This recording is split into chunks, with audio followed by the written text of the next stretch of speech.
భద్రాద్రి కొత్తగూడెం జిల్లా పాల్వంచ మండలం తోగూడెం గ్రామంలో అక్రమ మైనింగ్ కొనసాగుతుంది.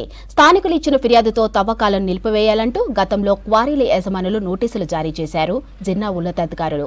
కంకర బయటకు తరలించకుండా ఉండేందుకు క్వారీల చుట్టూ ట్రెంచ్లను ఏర్పాటు చేశారు.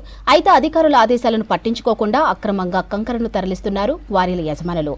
అధికారుల అండతోనే మైనింగ్ మాఫియా కంకరను తరలిస్తున్నారని ఆరోపిస్తున్నారు స్థానికులు.